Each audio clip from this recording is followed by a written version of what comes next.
Good evening, everybody, and welcome to another Wednesday evening digital discussion with the John Quincy Adams Society. I'm John Allen Gay, the Society's Executive Director.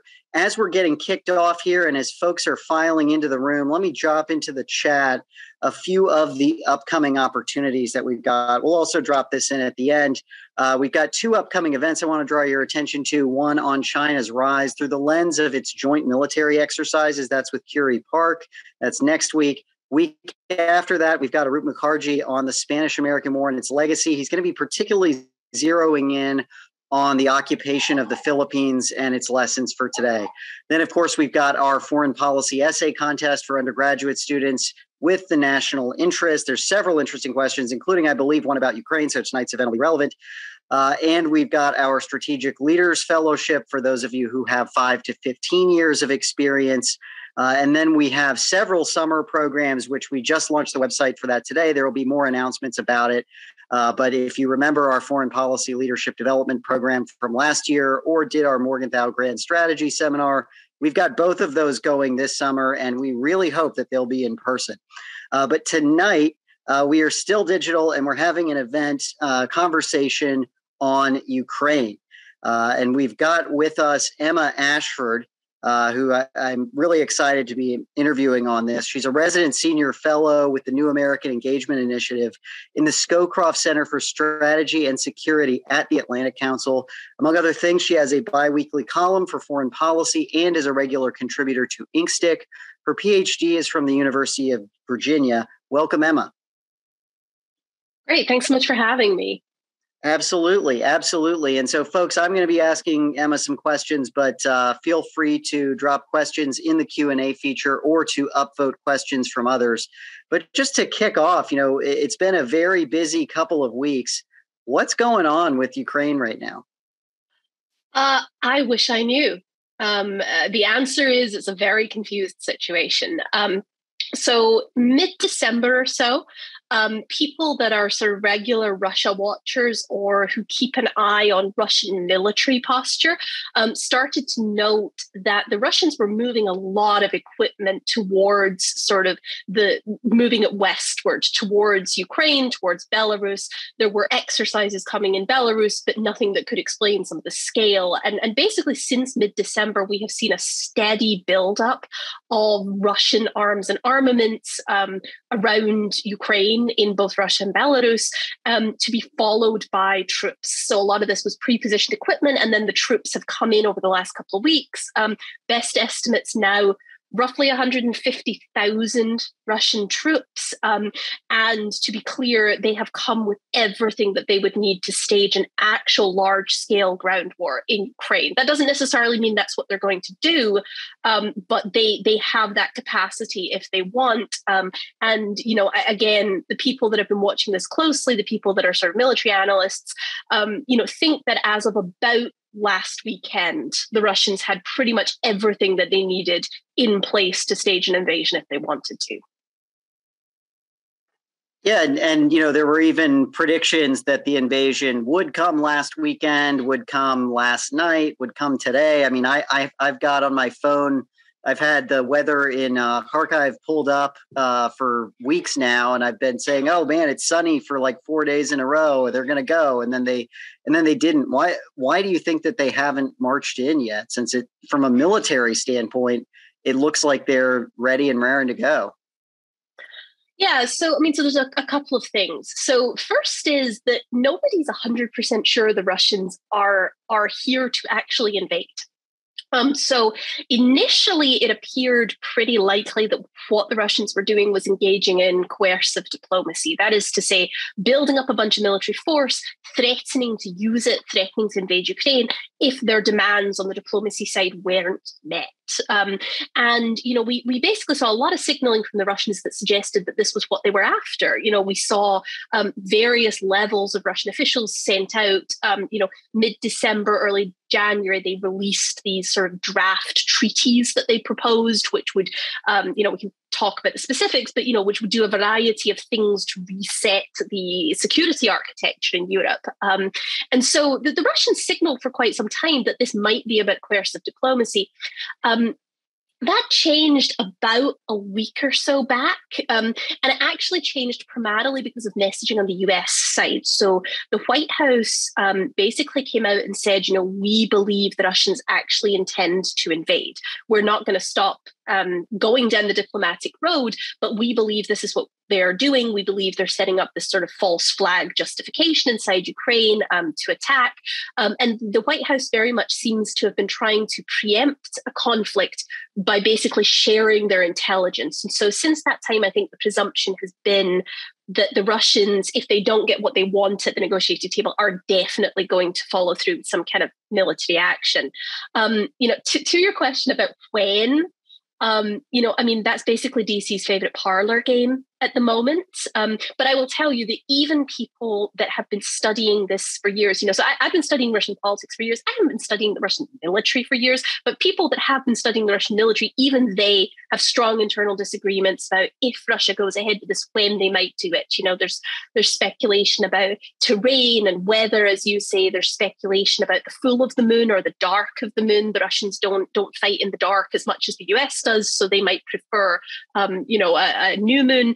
And so there's all these factors swirling around. I would say at this point, the next big date to watch is the 20th, because the Russians have technically been in Belarus engaged in exercises. They promised President Macron, Putin promised Macron that those troops would leave Belarus after the exercises were concluded on the 20th. And so that's kind of the next big date to watch to see where those troops go at that point, if we manage to get there without conflict starting. And so we've got a question in the chat, and feel free, folks, to drop questions in the Q&A feature, not the chat. This is from Wijit Singh, who asks, what is the potential end goal for Russia to invade Ukraine? It seems like a lose-lose situation for everyone involved. Yeah, I think that is pretty accurate, actually. I think this is going to be a lose-lose situation if the Russians go ahead and pull the trigger. I think the Russians are going to end up in a security environment in Europe if they invade that is actually worse for them than the security environment they might have been able to get through negotiation. Which is to say, a new dividing line across Europe with both sides increasingly militarized on either side of that line. Now, if the Russians do go into Ukraine, there's a variety of options that they could do if they go in, right? Everything from installing a puppet government to seizing some territory in the east to trying to force concessions out of the existing government. There's a lot of options here. But I think in most of those cases, the only thing the Russians will have guaranteed or will have assured themselves by actually invading Ukraine is that dividing line will be on the Ukrainian border rather than on the Russian border with Ukraine pushing towards the west. And the Russians may believe that is worth it to them. I'm not sure I agree, but that may have been part of the calculus, is that they decided that it was better to have this dividing line, to have this divided, conflict-torn Ukraine, than to let Ukraine shift more firmly towards the west. You mentioned earlier those diplomatic proposals that the Russians had made, and a lot of folks here, when they saw them, said, there's a lot of stuff that are basically non-starters, or there's a lot of stuff that's non-starters, but there are some things you can work with. Do you think that these offers were even made in good faith, or were they maybe just intended to be dead on arrival? I don't think they were intended to be dead on arrival. I will say that even for myself, as a pretty committed realist who tries to think through the ways we could negotiate with Russia, there were things in those proposed treaties that were non-starters. Things like America is not allowed to base any military equipment or personnel outside its own territory. Right, that was in one of those treaties. And so obviously there were things in there that were just absolute non-starters. There was also some language in there that might have suggested that we would have to roll back NATO to 1997, maybe not station personnel in the Baltics and other NATO members that joined since then, ame not even allow them to stay in NATO. So there were a lot of extremely draconian demands in there. I tend to be of the opinion, though, that those were more of a high opening gambit, signaling that they have these demands, that they're open to negotiation, and backing that with a credible use or a credible potential for the use of force. So, and I think what we've seen since that time is we've seen the Russians, they haven't really given much in the way of concessions, but they've also given no indication that they are as hardline on those positions as the documents would suggest. So, I do think there is potential here for negotiation, but I think it's a pretty narrow window and one that has been closing for weeks now.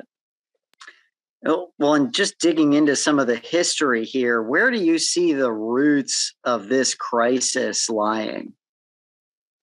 So I think it's important to distinguish between sort of the causes of the current crisis and the deeper roots of, where the precipitating situation came from, right? So, this current crisis is caused because Russia decided that this was the time to try and reassert its interests, that it has sort of tolerated enough from the West and that it's going to push back. So, that is the proximate cause of this crisis. And we should be clear about that this is Russian aggression.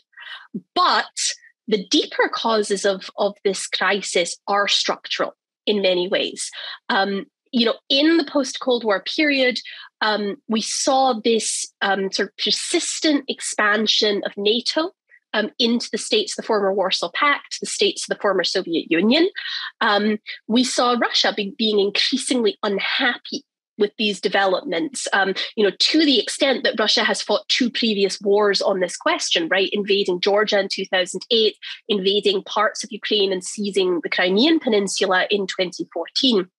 So this is not a new problem, but in effect, the way that NATO expansion, the way that European Union expansion played out in the period after the fall of the Soviet Union, led to a very zero-sum security architecture in Europe. So states of the former Soviet Union could either pull towards the West or they could pull towards Russia. They could not do both. And that placed states like Ukraine in a very difficult situation, and in many ways precipitated some of the crises that we've seen in recent years. And so I think something like this was pretty inevitable, because we were going to reach a point where either NATO would of its own volition stop and say, no more members, or the Russians were going to say enough, no further. And so I think this is in just a structural sense, looking over the grand sweep of 30 years, this crisis has been coming for a long time.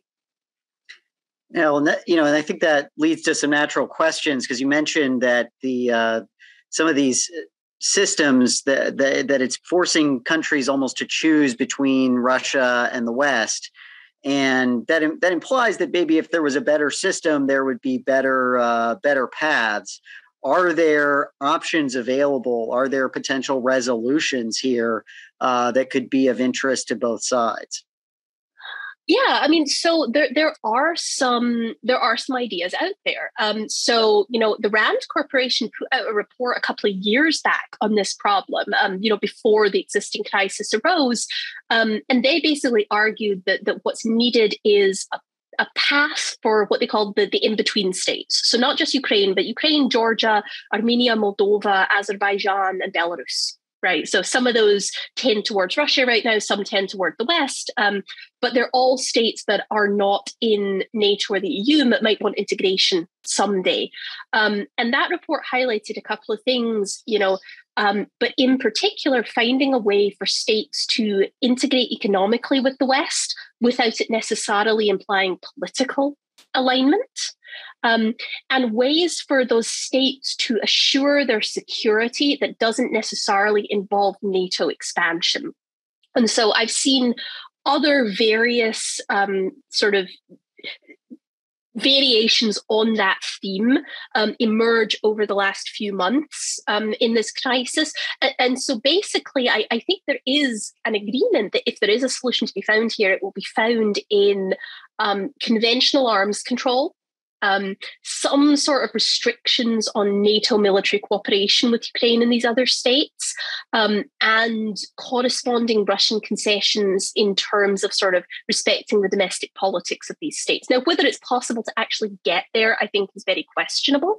But there is an architecture or a new security approach that could work if the Russians were willing to take it. How much does economics factor into that? Because you kind of suggested that there may be ways for these countries to integrate economically with the West without it being threatening to Russia. But one view that I've heard of the 2014-2015 Ukraine crisis was the EU has this association agreement on offer. Ukraine kind of turns toward it, then turns away from it. And then, that shakeup seems to have partly really scared the Russians, as if that too would be threatening to them. I had heard suggestions, that their market would be really starting to lose access if the Ukrainians started moving toward EU-style market standards. Do you think there's some truth to that?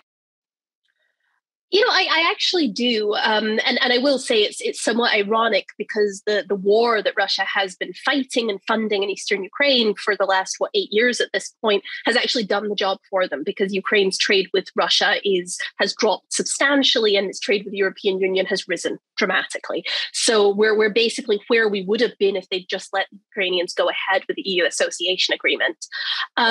So for those who perhaps don't remember or aren't as familiar with that 2014 crisis, it basically did originate in not a question of NATO expansion, because that really wasn't on offer. It originated in whether Ukraine would join the European Union's association agreement. So one of the early steps on the path to European Union membership. And the president of Ukraine at the time was actually very friendly to Russia.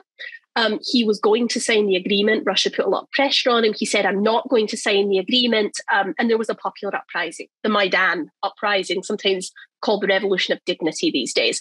But the president fled to Moscow, was replaced by a new president, Petro Poroshenko, who sort of pulled Ukraine towards the West. And that's what precipitated the Russian invasion at that time. And so, again, arguments that it's just about security don't quite explain what's going on with Russia and Ukraine. Now, I think part of the problem is that these things have all been wrapped up together so frequently over the last couple of decades. So there's a path dependency to this process, right? States either get, usually it was NATO membership first, then European Union membership, but on a sort of trajectory that pulled them towards the West and away from things like the Eurasian Economic Association. And at the time, this might be apocryphal, but there was a story at the time that Vladimir Putin spoke with Jose Manuel Barroso, the head of the European Commission, and said, can we talk to you about Ukraine and this association agreement? Because we would like to maintain our trade ties and we're worried that this is zero sum. And Barroso reportedly said, no, we don't discuss these things with third parties. And so, again, there's this sort of zero sum notion to the way NATO membership, European Union membership has been structured in recent years. And so I think it's broader than security, but it is very much this zero-sum mentality that's the problem, that states can either have the West or they can have Russia, they can't have both. Well, that, and also the kind of Russian attitude that they get in a say in this, brings up another issue that's been part of the debate here in the United States and in the West, about this whole crisis, which is spheres of influence. U.S. policymakers have tended to state the idea that we oppose spheres of influence, believe they don't exist.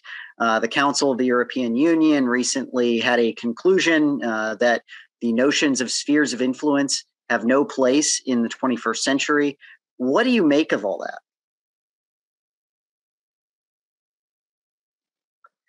So I mean, this is an unsolvable debate because the priors with which people are coming into it are very different. So those statements are effectively a normative rejection of the idea that great powers get to shape the politics of the smaller countries that are around their borders. And, you know, from a normative point of view, you can make that argument. Now, I tend to be a realist myself, and I don't think that normative statement gets us very far if we're not willing to fight for that, right? And the US has made it very clear that we're not willing to fight for Ukraine. So we are tacitly accepting that there are areas where Russia has the balance of interests is in Russia's favor, the balance of power is in Russia's favor.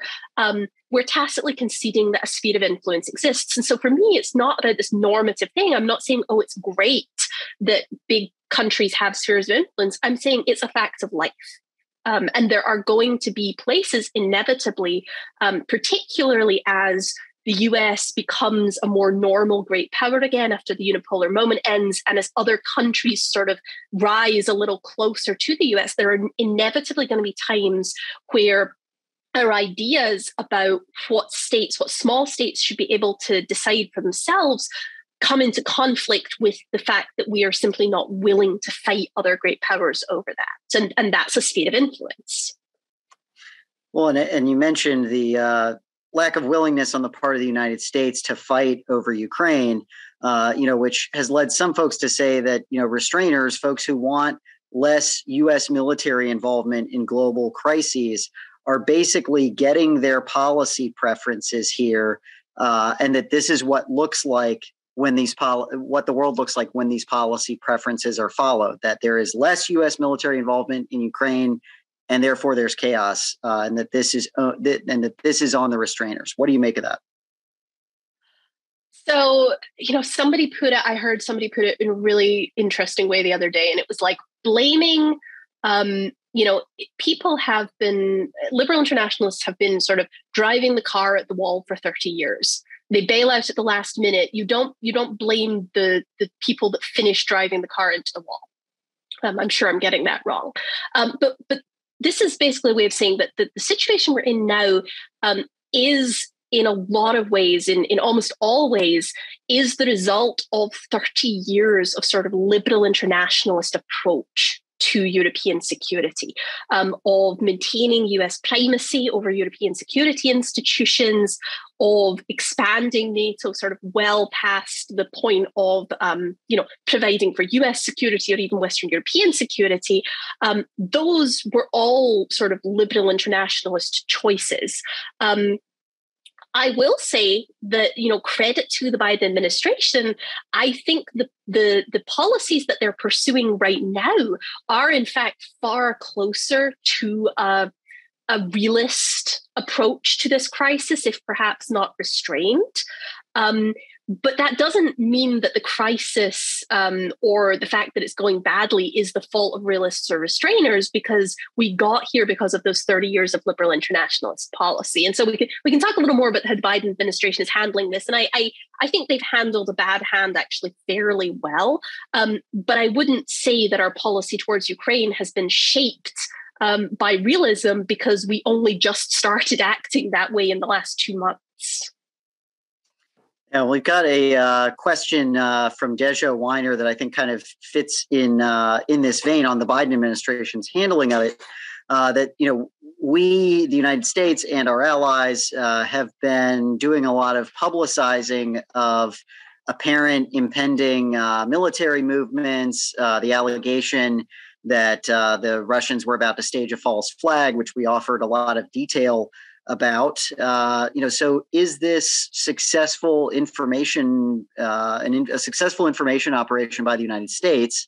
And conversely, there's been some heartburn in the press from people associated with the intelligence community that we're giving too much away about what we know about what the Russians are up to. What do you think about all that? Yeah, I have to admit, it's rather funny. I imagine that there are a lot of heads on fire over at Langley at the moment because, the White House is leaking a lot of intelligence. And it's been aided in doing this by the fact that there's so much open source imagery now available. So, this is really a fascinating case where we don't just have to necessarily take the US government's word for it. We can listen to what they're saying, and then we can go look at satellite photos, or the people that actually specialize in this stuff can go look at satellite photos and actually say, yeah, the government's pretty right about this. So, I think this has been a really interesting strategy. We know from past conflicts that Russia's sort of mode of operation is typically to sow enough confusion about what they're doing that they have, they don't have plausible deniability. Everybody knows that it's them that's doing it, whether it's in, Eastern Ukraine, whether it's in US elections or in Syria. But they've always been able to sort of stir up the mud enough that it was very hard to sort of make anything stick. And what the Biden administration seems to be trying to do here is basically say, we know all your moves before you make them. We know what you're going to do. We're not going to let you get away with trying to muddy the waters here. And thus far, that actually does appear to have been pretty successful. I don't think it's going to prevent conflict if that's what the Russians want. But what we have seen over the last couple of days is, a little step back from Moscow saying they're going to de-escalate, but they weren't really de-escalating. We've seen some new narratives emerging in the Russian press. Maybe now they're shifting from a false flag attack to they're going in to prevent genocide in the Donbass. So, it has clearly put the Russians in the back foot. I don't think it's going to be enough to prevent a conflict if that's what the Russians want. Well, Russia's finally coming around on R2P. We've got a question from Craig Fairhurst going back to 2015. How much did the bases in Sevastopol and the reliance of the Black Sea Fleet on those bases play into the Russians annexing Crimea? Yeah, this is a really interesting question because, people in Washington talk about the Russian interventions in 2014 as if they're very similar. And they're not, I think, particularly similar to what we're looking at today. So 2014 had two stages. The first stage was the seizure of Crimea. As the questioner notes, right, Russia already had a giant naval base there. The Russian Black Sea Fleet has been based at Sevastopol on a lease ever since the collapse of the Soviet Union. They had tens of thousands of troops on the Crimean Peninsula already, a population that was generally friendly towards Russia and made up in part of service members. And then they sort of topped that off by sending in the infamous Little Green Men to sort of seize key government buildings, broadcasting facilities, stuff like that. The end result basically was that the seizure of Crimea looked less like an invasion and more like a coup. The kind of coup where, people seize government buildings and change out the flags and, suddenly there's a new government. So that's sort of what the invasion of Crimea looked like. And the reaction in the West, interestingly enough, was shock and surprise. But the sanctions and things that we see immediately after the siege of Crimea are not nearly as draconian as you might expect. And I think that's again because there was a lot of feeling that this was perhaps a special case, right? That Crimea had been, it wasn't formally disputed, but it had been part of Russia. Then it was given to Ukraine. Then the Soviet Union collapsed. And so there was some dubiety. And so, that was sort of a different case, or treated in some ways as a different case. And then in Donbass, there were Russian service members on the ground there, but they were there without insignia on their uniforms, incognito, no real armor formations, and they were ostensibly this rebel force, right? The People's Republics of Donetsk and Luhansk. And, the Russians never really dropped that fig leaf throughout the whole conflict. And so, what we're facing today is qualitatively different than either of those, right? This is not Russia arming and supporting an insurgency on Ukrainian territory. This isn't going to be Crimea, where they already had that huge presence. This would be a substantive military invasion of territory of another country that they don't already hold. Now, we don't know the extent of that. But again, this is going to be, if it happens, qualitatively different. I've got another question from Chase Kreutler about the if Russia does in fact invade and the administration keeps its promise of closing the Nord Stream 2 pipe, and I would add, imposing lots of other sanctions, what would the global economic consequences be? Okay, how long do you have? So this is sort of one of the topics that I study. I study energy politics. I find it absolutely fascinating.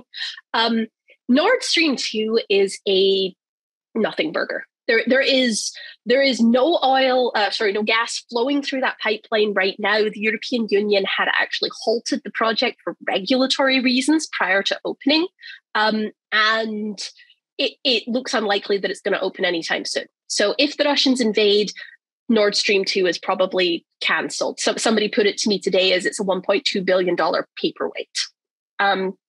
But that's not really going to affect Russian oil and gas flows into Europe. That has always been one of the most intriguing things about Nord Stream 2 is it wasn't going to increase the amount of Russian gas flowing to Europe. It was just going to take that gas through different routes. So as of right now, a sizable chunk of Russian gas to Europe flows through Ukraine. And back in 2006 and 2009, the Russians shut off the gas to Ukraine a couple of times over pricing disputes. And when they did that, the Ukrainians siphoned off gas that was intended for countries further west in Europe. So there were shortfalls in Germany and Italy and elsewhere. Nord Stream 2, as much as the European countries talk about, energy and dependence and being resilient, Nord Stream 2 was as much about German businesses deciding that they wanted a secure way to get oil and gas from Russia that didn't involve it coming through Ukraine, that wasn't subject to that risk of shut off and siphon, because they regarded Russia as pretty reliable unless Ukraine was involved. So that's kind of the side story of Nord Stream 2, but it explains why Nord Stream 2 doesn't matter. In this context, the Russians aren't going to be happy that it goes away, but it's not going to change the energy equation writ large. The sanctions that are on the table, or the sanctions that the administration are considering, fall into a couple of broad categories. Energy is not among them. Russia exports, or the European Union imports about 45% of its gas from Russia. Russian revenues from gas, about 70% of those come from Europe. So this is a situation of not dependence as much as tremendous mutual interdependence and risk. And so neither side has a really strong interest in cutting that off. It would be pretty catastrophic if that flow was shut off. So the sanctions that are on the table aren't about energy. The sanctions that are on the table, other than Nord Stream 2, are financial restrictions on Russian banks, potentially cutting Russia off from the SWIFT international messaging system, though, again, that has energy implications, so it might be off the table. Some things that are sort of export controls, so ways of stopping Russia from selling high-tech and weapons to other countries, things like that. And then individual sanctions on entities close to Putin, close to the Kremlin. And, those could be quite draconian sanctions. And the price of oil might go up a little, and we might see some global economic contagion. But unless energy comes into play in a big way, say the Russians decide they're suddenly going to shut off all the energy, which I think is extremely unlikely. But, unless something like that were to happen, it's not going to be the kind of economic contagion that I think people are afraid of. That, I think, leads naturally to the question of the country on the receiving end of Nord Stream 2, Germany. There's been a lot of conversation in Washington lately about the Germans and their role. Jeremy Shapiro and one of his colleagues had an article over at the European Council on Foreign Relations arguing that that this frustration likely could lead to a partisan perception of Germany, where Republican administrations will be much less friendly toward Germany, that they're kind of pacifist free riders that talk a big game on Russia but don't really do anything. How do you assess the German handling of this particular crisis and how this is fitting into U.S.-German relations? Yeah, so to the partisan point, I think it's a good one. Some of the backstory to this is actually a long-running partisan fight over Nord Stream 2. So the Trump administration sanctioned the companies, the German companies that were involved in the building of the pipeline. The Biden administration waived those sanctions. So it was Congress, rather, as part of the post-Russian election meddling sanctions, put restrictions on those German companies involved in Gazprom. The Biden administration waived them because it felt that sanctioning German companies was not a particularly good look if you're trying to rebuild alliances and work with partners in Europe. Senator Cruz and a couple of the others have since been trying to get those sanctions put back into place. And, they've been holding, you may have heard about Senator Cruz, Senator Hawley and others holding up nominations, refusing to let nominations to the Biden administration take their positions, get through the Senate approval process. It's Nord Stream 2 is what they've been holding it up over. So there is already this partisan sort of background to this issue. And there's some truth to the Republican arguments about Germany, certainly. The Germans do sort of talk a big game, but they have always come down on the side of commercial ties with Russia. They've been willing to go along with US sanctions, but relatively reluctant to go any further. They have not dialed down their energy ties to Russia at all, despite the security concerns. And as always, the Germans have been heavily dependent on the US in military terms. They just don't spend enough on their military for their size, for their importance, partly for historical reasons, but these days it's becoming harder and harder to justify that. I would say the only point I would make about that is just that despite the fact that I agree with some of those criticisms of German foreign policy and Germany's approach to sort of even this crisis, I don't think the right response is sanctioning Germany to try and force them to be more hawkish and more in line with US foreign policy. I do think that we could actually perhaps learn something from the German approach towards Russia, because the Germans have always had a slightly more balanced approach towards Russia, towards thinking about how, we can not just sort of push back the Soviet Union, but also negotiate to try and lower tensions. That is still very much where the German government is today. And I think, that's, we rather than sort of pushing towards sanctioning Nord Stream 2 and trying to force the Germans to be more aggressive, maybe we should be pulling a little closer to their positions on some of these things. Another question here from Graham Marshall about China's opinion of Russia's activities these days. How supportive are they? Are they going to, stick by Russia's side if they invade? And I think that, there are just broader questions about the Russia-China relationship since they had that big joint statement at the beginning of the Olympics. There's been talk that, the Russians don't want to launch a war during another Chinese Olympics since they've done that. They did that in 2008. Where do you assess the Russia-China relationship here?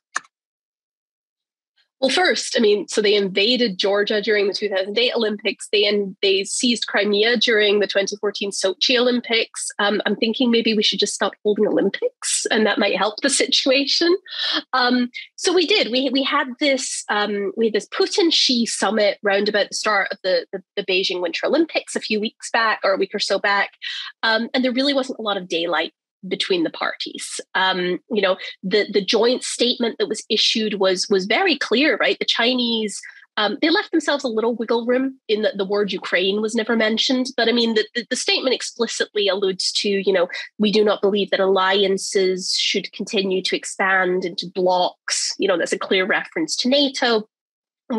We believe that, powers should have the rights to assure their own security. That's a reference to the Russian sort of indivisibility of security argument that they've been making.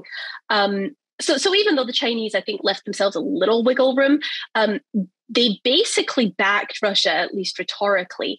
Now I'm not a China expert, so I don't know what they're going to do. But I have spent a lot of time studying sanctions and economic statecraft. And I think, one of the biggest questions we don't know the answer to right now is what China is going to do in the event of some pretty draconian US and Western sanctions on Russia, particularly export controls and some of the high technology fields. We know that China historically has been reluctant to challenge US sanctions. They've worked around them on North Korea. They've illegally bought Iranian oil, but they've never challenged them in a big way. As a rule of thumb, if your entity goes on the SDN list, that basically means if you're sanctioned by the US, the Chinese typically don't want to touch you. They just rather go and do business with someone else. But I think, again, the big question we do not know the answer to here is whether that will hold. We may find that, again, that Beijing is willing to rhetorically back Russia, but they're not willing to actually put themselves out in order to do it, and they won't help Russia circumvent sanctions. They won't provide banking outlets and other things. Equally, we might see China decide that this is the time to challenge dollar dominance, to challenge America's sort of stranglehold on the financial system and our ability to apply sanctions extraterritorially, and to set up some mechanisms to try and get around that. And in which case, that's a really problematic scenario, which sees sort of large-scale economic warfare between the US and China and Russia. And I don't think it's particularly likely, but the possibility is there. And so I don't think we can exclude it right now. Well, I think that brings to mind, as I understand it, that big Russia-China gas deal happened shortly after the Crimea crisis, when Russia started having a lot of sanctions put on there. Are there prospects for more of that happening? Do you see this as a product of some of these tensions between Russia and the West? We've seen more deals signed in recent years between Russia and China on energy. There was a lengthy period, sort of 2000 to about 2015, where a lot of the proposed sort of pipeline deals really just stalled. Nothing got done. Nothing was signed, even though there was a lot of big talk about it. And then things really did actually pick up pace quite a bit. And now there are several pipelines from Russian oil fields and gas fields heading towards China. A few more in the planning stages. There's a lot of sort of shipborne transit of energy. And then some trade in other sectors, right? In agricultural sectors, in, petrochemical sectors, things like that. And so, again, even if China doesn't decide to challenge head on the sanctions, there's the possibility for increases in sort of other areas where the Chinese will start to trade with Russia. In effect, the Chinese will step in because Russia has nowhere else to turn at that point. And I would just make the point here that that's probably not good for Russia, and it's probably quite good for China, because China will end up with very preferential deals out of this. And I don't think that, again, there's been a lot of talk about Russia and China, and they'll pull together as a result of this. Back to our comment about, the Russians might be making a mistake here. I do think that will put them in a subservient position to China that I don't think the Kremlin's going to enjoy actually experiencing. Another question from Begum Dalulu, who says there was an FP article arguing that Russia was or is better off not invading Crimea, both economically and politically. Do you buy into the kind of imperialist account of Russian policy that they are pursuing empire? If that's the case, would an invasion either of Crimea or of the Donbass be self-defeating or irrational? Yeah. So I guess let me do this in two sections. So, first off, I think, again, the question of Crimea, I'm not saying it's completely distinct from a lot of the issues that we're talking about now, but I think there's good reason to consider Crimea as not a relevant case here, or not a, these things are not the same. Again, go back to that Russian history with Crimea. Not that it was once Russian land, but go back to the point that the Russian Black Sea Fleet was located there. Go back to the fact that Russia didn't have an alternate warm water port accessible all year round. That's changed a little with climate change, but in 2014, they didn't have another option. And that there was this ongoing political turmoil within Ukraine, right? So 2014 revolution happened in Ukraine. But prior to that, there was a revolution in 2004, the Orange Revolution. There were rotating governments all throughout the period between the two revolutions. In 2010, pro-Russian leader gets elected in Ukraine, and he signs an extension on that lease of the naval base. But Russia was really concerned. There were serious concerns that Ukraine would not renew the base lease before that. So, none of this is to justify the siege of Crimea in any way, but I think there are some very solid military logics to it that aren't necessarily the case for some of the other interventions that Russia's made in recent years. So, second part is the imperialist argument that Russia's trying to reconstitute the Soviet Union, that it's trying to rebuild the Russian Empire. I don't think those are particularly accurate. One reason I don't think they're particularly accurate is we have seen Russia show some restraint, for lack of any better word, in the ways that they've pursued these wars in recent years. So think about the 2008 Georgia war, right? The Russians advanced all the way to the borders of Tbilisi with artillery. They could have smashed the city. They didn't. They turned around and retreated, and they kept these two separatist enclaves supplied, so that Russia had a territorial dispute, so it couldn't join NATO. So, to me, that and a bunch of other incidents like that suggests to me that the Russians aren't necessarily trying to gain and keep territory here. That they understand some of the difficulties there. That said, just to go back to IR basics, right? Revisionist states are revisionist to some extent. They're trying to change the status quo. And we don't know ex ante what the extent of that revisionism is. It is not out of the realm of possibility that Russia wants to reconquer the whole of the Soviet Union. I don't think it's likely, but it's not out of the realm of possibility.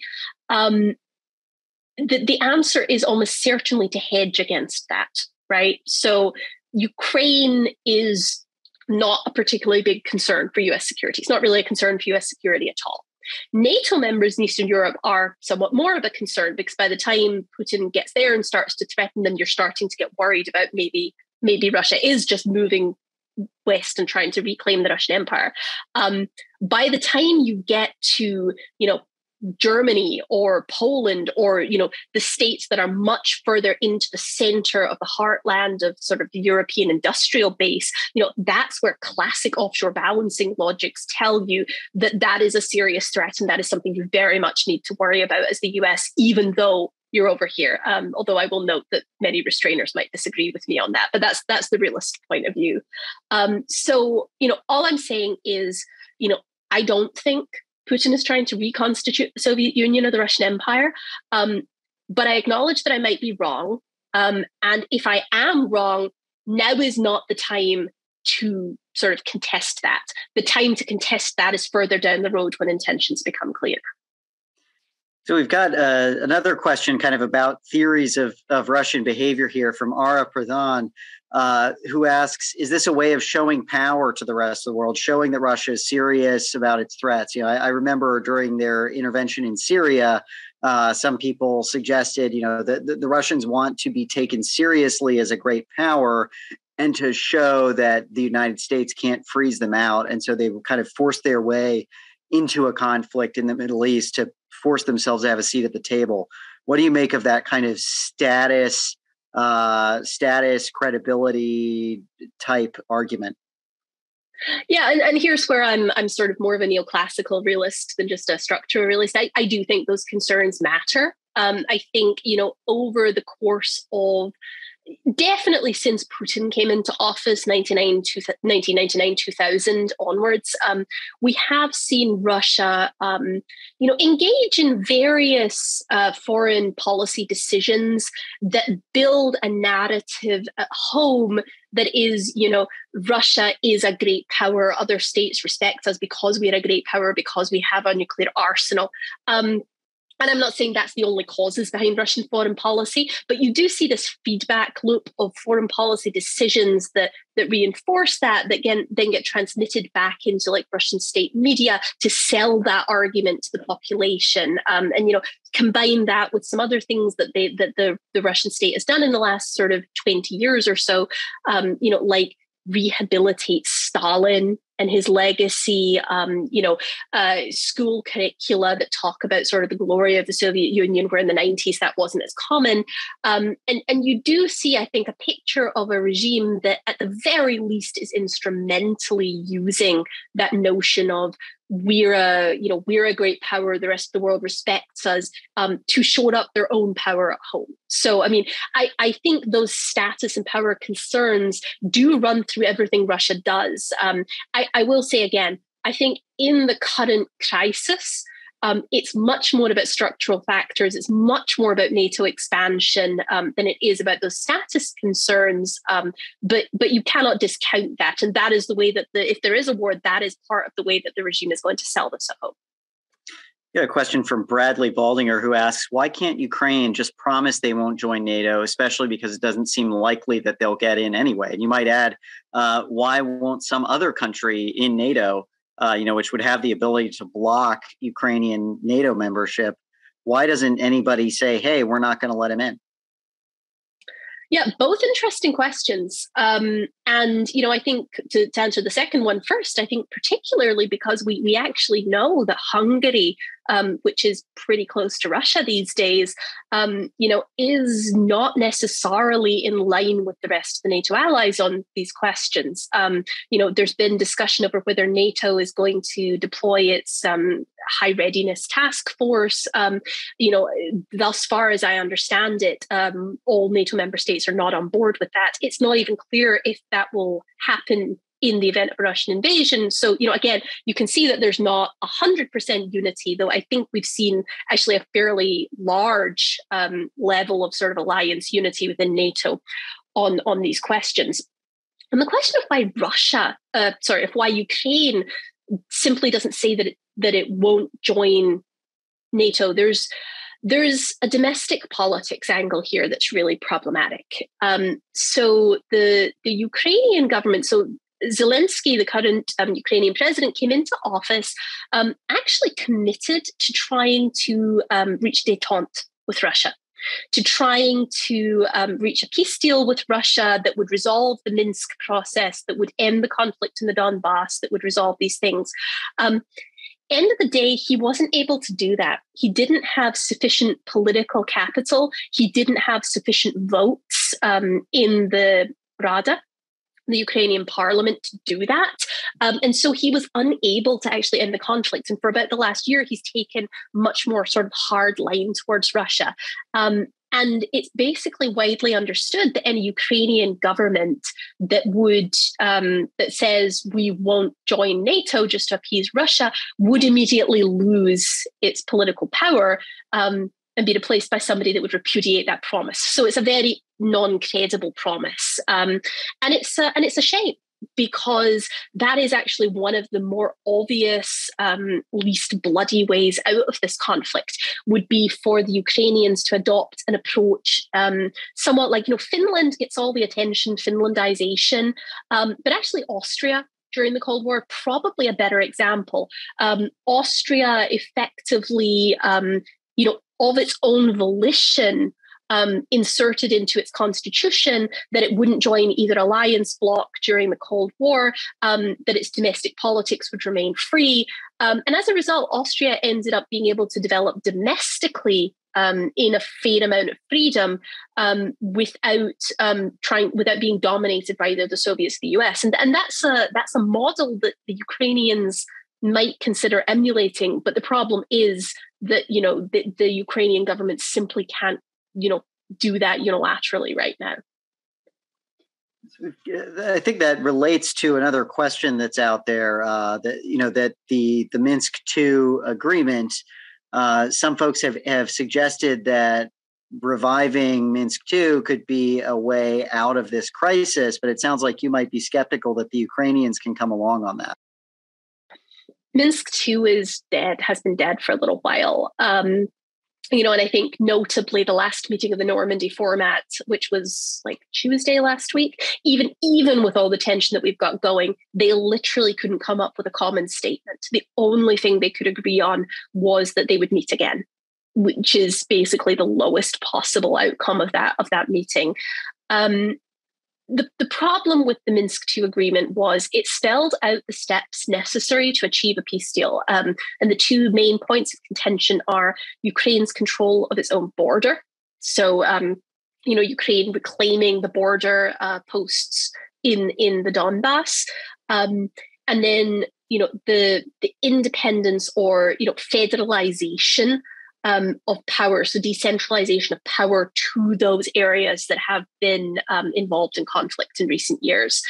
And, the Minsk II process didn't specify the order in which that needed to occur. And so, unfortunately, we've been in a situation where for a number of years now, basically the Ukrainians say, no, we need the border posts back first, and the Russians say, no, you need to decentralize first, and neither side will move on it. And so, again, in the absence of one side or another making the first move, Minsk II is not going to solve this problem. So another question we have from Bryce Connolly out of our USF chapter. Which segments of Russian society would most directly benefit from a full invasion? Is there popular support or elements of support for Putin's moves? So one of the more interesting things is that, or one of the reasons why many experts, myself included, thought that this was probably coercive diplomacy, at least to start with, was that Russia wasn't preparing its population for war. There's been fairly minimal coverage of this whole thing in the Russian press until the last couple of weeks. And even there, we haven't seen the normal, jingoistic, nationalistic, sort of reports out of Ukraine that we would typically expect to see if the Russians were hyping the population up for conflict. I don't believe there's a majority of the Russian population that wants an invasion of Ukraine, but public opinion will be shaped very much by the narrative that Russia sells after the invasion, if it actually happens. And we've seen, the conflict in eastern Ukraine, not hugely popular in Russia, but surveys show that many Russians believe that this is, that this isn't actually Russia that's doing it, because that's the state media environment suggests that to them. And we've basically seen that the Kremlin is not necessarily able to sell sort of large-scale military interventions to its population with no cost. But like all autocracies, they face much lower costs on the domestic level when they make these choices, because they control the media so effectively. Again, I will say, the new narrative that I'm starting to see emerge a little has to do with genocide. The notion that Ukrainians are that there are shallow graves, mass graves in the Donbass, that the Ukrainians are committing genocide, obviously not true.